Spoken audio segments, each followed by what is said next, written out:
Hi everyone, so I wanted to create a screencast about how to complete your visual Kickstarter journal to add some clarification for anyone who might be a little lost with this. I understand it's a really weird assignment. But it's a really great one because it's very creative.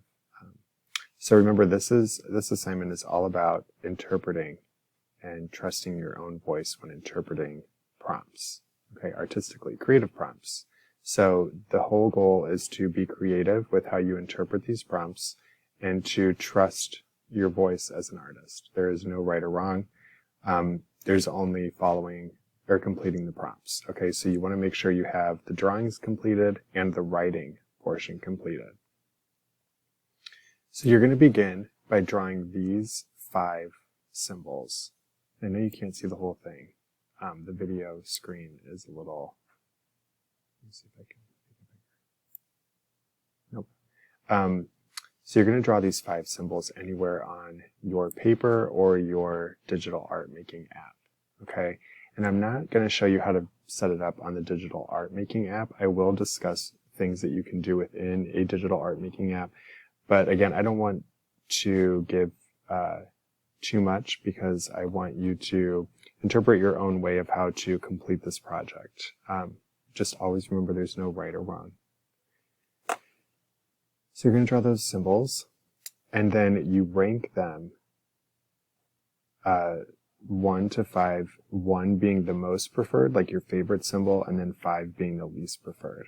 Okay, so my favorite is the square or the circle. So I would mark a 1 on my art making app, and then I would do a 2 for the spiral, and then a 3 for the triangle, so on and so forth. Okay, so that's all your opinion and your own interpretation. So after you rank them, next to each symbol, you're going to write down these concepts, these meanings. Okay, so the circle, you would write unity, wholeness. Now, if you're in an art making app, you should find the capital T on the side. Okay, the text box is always looks like a capital T. So you can use the text box to write out these words. You can also use your stylus to write out these words as well. So it says choose your writing prompt. Select your number 3 concept. This is where the directions are a little confusing. So your number 3 concept would be the symbol that you ranked as number 3, that you gave the number 3 ranking to. So then you would realize, okay, so let's say, for example, your spiral had the number 3 next to it. You would talk about growth and evolution. So for 7 minutes, I'm going to write about growth and evolution. I would write about how it's important to grow and evolve as a person, how when you add water to a plant, it makes it grow, how growing happens as you age. Okay, and you notice that these ideas do not necessarily relate to each other outside of the word growth and evolve. Okay, because I'm just writing down whatever comes to mind. Okay, it doesn't have to be cohesive. It doesn't have to make sense. It's just thoughts that come to mind about these concepts. Okay, so then he has you emphasize different words within the writing. Okay, it can be important words like growth, maybe different, just any word that you would think would be important. You can highlight or use or repeat in any way. Maybe draw symbols relating to. Okay, so this is where it can get really interpretive and really creative. Okay. I want to see how you interpret these prompts and use them in a creative way.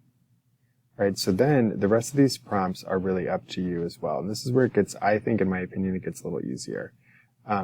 It says draw your number 1 symbol so that visually it is the most important.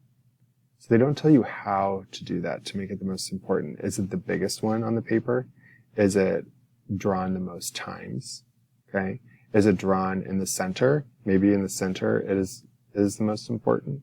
So there are lots of different ways that you can attack this. Okay, and then each symbol is, or each prompt moving forward, I know you can't see the full thing, but the PowerPoint is located in the assignment page where you found this tutorial. All of these prompts are really just to help you think about why you're making the decisions that you're making and why you are interpreting the way you are interpreting. Okay? It's not something that you have to show that you've answered in each prompt. They just want you to think about it. Okay? So you would move through these different prompts. Now at the end,